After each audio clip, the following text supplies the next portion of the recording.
बड़ी बार जब वेगनिज्म की बात आती है तो हम कहते हैं कि भगवान श्री कृष्ण भी तो माखन खाते थे, लेकिन श्री कृष्ण माखन नहीं खाते थे।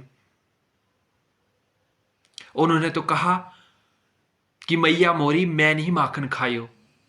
शास्त्र जो लिखे गए हैं वो अलंकारिक भाषा में लिखे गए हैं, उनके डीप स्पिरिचुअल सिग्निफिकेंस हैं जिनको उपमाओं के द्वारा अलंकारिक भाषा से समझाया हुआ है।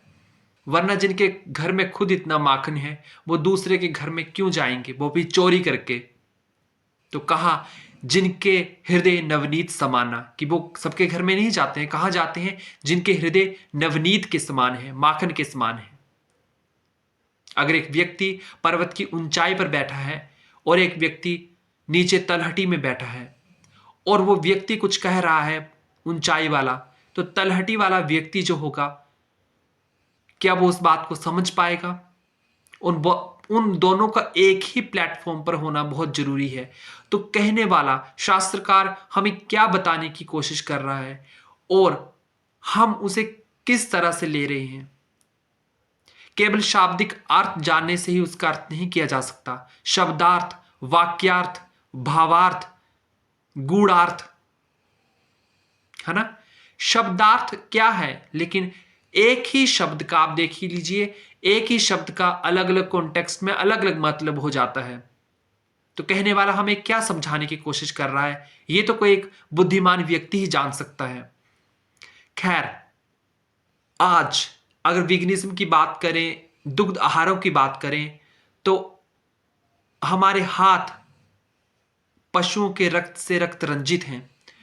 तो पशुपतिनाथ भी हम पर अपनी कृपा कैसे बरसा सकते हैं? बहुत सारे कार्मिक अकाउंट्स और हिंसा से भरा हुआ है दुग्ध आहारों का सेवन करना।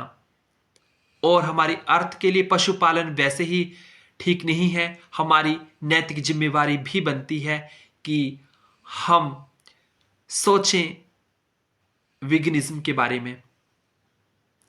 और दूध में जो हमें पोषक तत्व प्राप्त होते हैं वो हमें प्लांट से भी मिल सकते हैं। बहुत सारे सोर्सेज हैं जहां से हमें दूध मिल सकता है। भारत में वैसे ही बहुत सारे लोग लैक्टोज इंटॉलरेंट हैं और गाय के लिए तो खास हमारी भारतीयों में श्रद्धा है, सनातन धर्म में। मैं सिर्फ गाय की ही बात नहीं कर रहा हूं, गाय के साथ बोलने के साथ साथ मैं दूसरे जानवरों या पशु पक्षियों सभी के बारे में बात कर रहा हूं।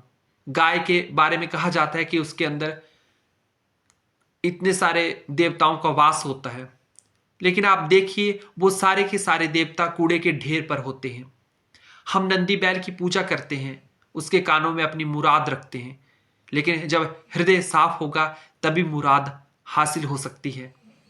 वही अगर बैल हमारे खेतों में आता है तो उसे हम डंडे और पत्थरों से भगाते भी हैं। तो कहने का भाव ये है कि जो दुग्ध इतनी हिंसा और इतने भय के वाइब्रेशंस को लिए होगा, वो हमें सुख किस प्रकार दे सकता है। जो गाय दूध देना बंद कर देती है, या जो गाय बूढ़ी है, ये जो बैल हैं, बैलों को पहले खेतों में लगा लेते थे लेकिन अब तो वो भी काम बंद हो चुका है। तो इन तीनों की बहुत ज्यादा दुर्दशा है। भारत बीफ का बहुत बड़ा एक्सपोर्टर बन चुका है। अगर हम अपनी दुग्ध उत्पादों की कंजम्पशन को कम करेंगे तो इन पर जो अत्याचार हो रहा है वो भी निश्चित रूप से कम होगा।